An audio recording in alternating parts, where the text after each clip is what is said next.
Eslatib o'tamiz, intellektual ringda qatnashish bilan bog'liq barcha savollarga siz Erudit gazetasidan to'liq javob topishingiz mumkin. Erudit bu bilimdonlarni qo'llab-quvvatlovchi gazetadir. Demak, ikkinchi raund shartlari quyidagicha. Bu raundda sizlar 2 kishilik guruhga bo'linasiz. Sherik tanlash imkoniyati eng ko'p ochko to'plagan ishtirokchiga beriladi. Birinchi raundning so'nggi hisob-kitoblariga ko'ra, 6-raqam ostidagi ishtirokchi Nuriddin Jumamurotov, siz eng ko'p ochko to'plagansiz. Sherik tanlang. Men sherik qilib 7-raqamli ukamiz Umidjonni tanlamoqchiman. Sabab? Sabab birinchi turda yaxshi qatnashdi. Sal eslash pand bermasa yaxshi qatnashdi lekin. Finalda sizga munosib raqib bo'lishlaridan qo'rqmaysizmi? Menimcha munosib raqib bo'lgani yaxshi. Yaxshi. Javoblarni kuzatib boribsiz. Bu sizni kuzatuvchilik faoliyatingiz yuqori ekanligidan dalolat. Ochkolar hisob bo'yicha 2-o'rindagi ishtirokchi bu Javlonbek O'razaliyev. O'zingizga sherik tanlang. Men o'zimga sherik qilib 3-raqamdagi ishtirokchi Qayumov Vahobakani tanlayman. Ne sababdan?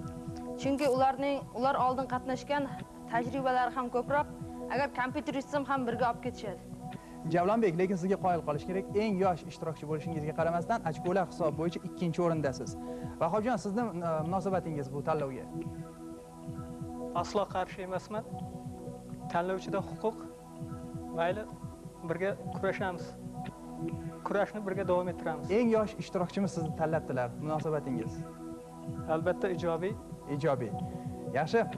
Go'zal Mukiddinova 4-raqam ostidagi ishtirokchi hamda Xolqo'zaki Musurmonov 5-raqam ostidagi ishtirokchimiz. Sizlar o'z-o'zidan hosil bo'lgan 3-guruhga aylanasiz.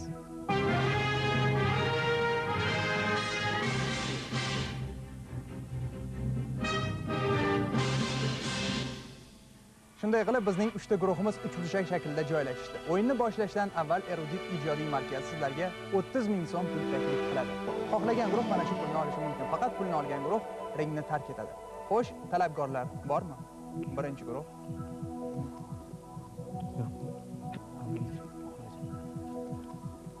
Biz oxirigacha birgalikda kurashishga qaror qildik. Pulni olmaysiz. Keyingi turga qatnashish imkoniyati paydo bo'lgan ekan, albatta biz bu imkoniyatdan foydalanishimiz kerak. Yaxshi, endi siz kuchlilarsiz, sizga tan berish kerak. Ikkinchi guruh sizchi? Biz ham o'ynash uchun kelganmiz. Chunki boya aytganimdek, kompyuterni olib ketish kerak. Olib ketish kerak. 14 yoshli Javlonbek. Muzqaymoqni yaxshi ko'rsangiz kerak-a? Bu pul bilan nafaqat siz, balki sinfdoshlaringiz ham muzqaymoqqa to'yadilar. 30 ming so'm, yaxshilab o'ylab ko'ring. Sherigingizchi? Men ham sherigimni fikrga qo'shilaman va o'yinni davom ettiramiz birgalikda. Go'zalxon, bilishimcha siz kitob o'qishni yaxshi ko'rasiz. 30 ming so'mga yaxshigina kitoblar sotib olish mumkin, balki sizlar olarsiz. Kitob olgandan ko'ra kompyuterni olib ketgan yaxshiroq. Keyin o'tgan o'yindan ham isbot qilishimiz mumkin. O'zaro vujudga kelgan guruh kuchli guruhlarga nisbatan yaxshiroq o'yin namoyish etdi va biz harakat qilamiz ulardan yaxshiroq o'yin tashkil qilishga. Taklif bizdan, qaror qabul qilish sizdan. Biz faqatgina bu yerdan hech kim yutqizmasdan ketishi tarafdori edik. Nachora sizlar mening taklifimni qat'iyan rad etyapsiz. Unda 2-raund sharti bilan tanishing. Hozir sizlarga navbat bilan 3 tadan savol va o'ylash uchun 20 soniyadan muhlat beriladi. Qaysi guruh kam ochko to'plasa, ringni tark etadi. Agar ikkita guruhda bir xil ochko kuzatilsa, ularga yana qo'shimcha savol beriladi va shundan keyin ham eng kam ochko to'plagan guruh ringdan chiqadi. Shartlar tushunarli bo'lsa, diqqat qiling, savolni o'qiyman.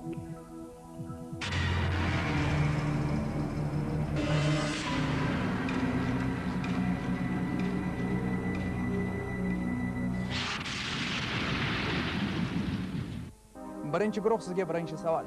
Qadimda Madinat ur-Rijol, ya'ni mardlar shahri deb qaysi shaharga nisbat berishgan? O'ylang, vaqtingiz bor. Maslashing.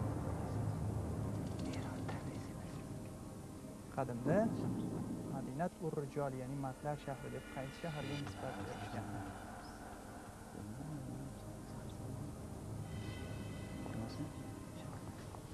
Javob tayyor. Xo'sh.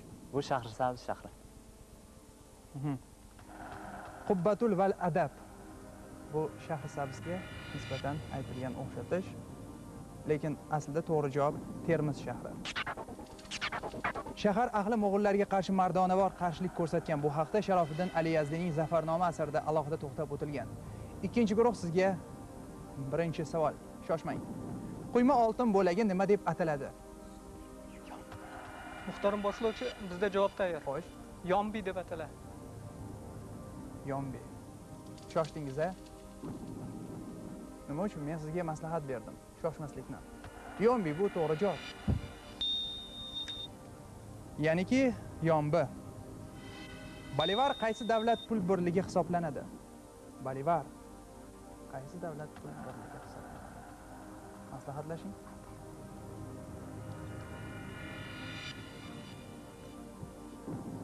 Bizda javob tayyor. Bolivar bu Venesuela davlatining pul birligi. To'ppa-to'g'ri. Javob aniq. Birinchi guruh sizga navbatdagi savol.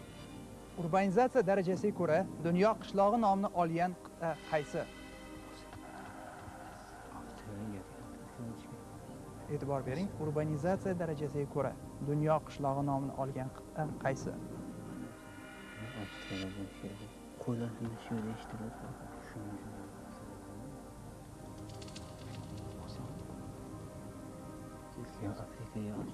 Vaqt tugadi. Javob Osiyo qit'asi. Osiyo qit'asi. Urbanizatsiya darajasiga ko'ra dunyo qishlog'i nomini olgan qit'a siz aytganchalik Osiyo qit'asi. Javobingiz to'g'ri. Kakaydi shaharchasi mamlakatimizning qaysi viloyati hududida joylashgan?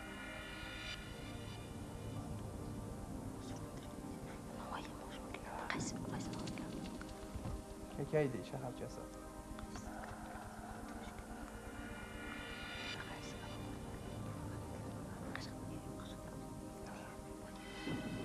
Vaqt esa tugadi.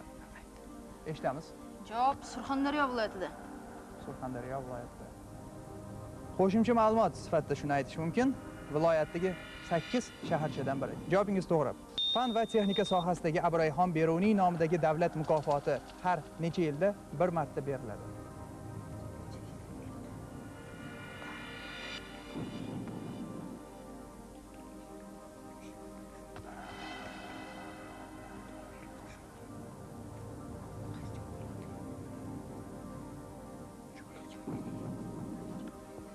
Demak, javob Har 3 yilda bir marta.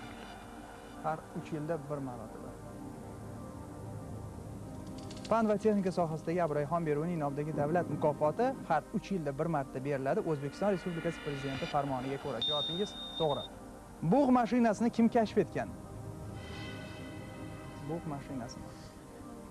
Tarixga nazar solamiz.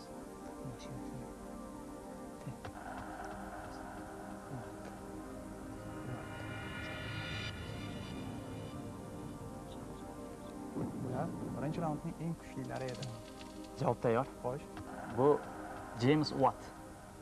Nihoyat to'g'ri javob. James Watt. Erkaklarning eng yuqori ovozi nima deyiladi? Eng yuqori ovozi. Erkaklarda eng yuqori ovozi.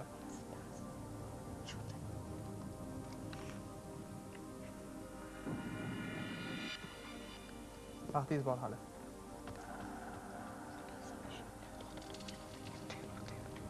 Erkaklarning eng yuqori ovozi nima deyiladi? Vaqtingiz tugadi. Javob. Bizni taxmin qilamiz. Erkaklarning eng baland ovozi tenor deb ataladi. Buyuk tenor degan iborani eshitgansiz. Kim u? Mashhur operachi. Rostini esa bilmayman. Erkaklarning eng yuqori ovozi tenor deb ataladi. Javobingiz to'g'ri. Luciano Pavarotti haqida men gapirgandim. Birinchi temir yo'l qaysi davlatda ishga tushirilgan?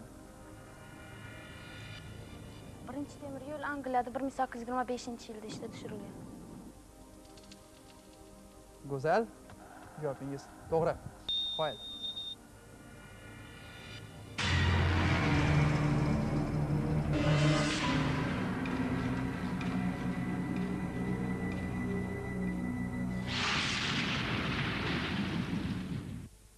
Ikkinchi raundning so'nggi hisob kitoblariga ko'ra, birinchi raundda eng kuchli bo'lgan birinchi guruhimiz bu raundda eng kuchsiz bo'ldilar.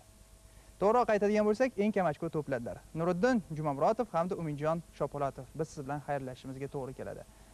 Nuriddin, siz o'qituvchi ekansiz, qaysi fandan? Matematika. Qiyin emasmi? Eng qiyin fanlardan biri. Albatta, endi men eng avvalo ota-onamga, yaqin qarindoshlarimga salom yo'llayman. Keyin men ta'lim olgan Elqo'ya tumanidagi nomer 16-son o'rta maktab o'qituvchi ustozlarimga, kimda hozirgi vaqtda ishlayotgan 4-son iste'dod maktabining o'qituvchilar jamoasiga hamda o'quvchilarga belgi 11-sinf bitiruvchilargacha yaxshi tugallab oliy o'quv yurtlariga kirishda omad tilayman. Umidjon, Mana shu fursatdan foydalanib, avvalambor dadamga va universitetda o'qitgan barcha ustozlarimga, ayniqsa ustozim Kuliyev Tojin akaga o'z minnatdorchiligimni bildiraman.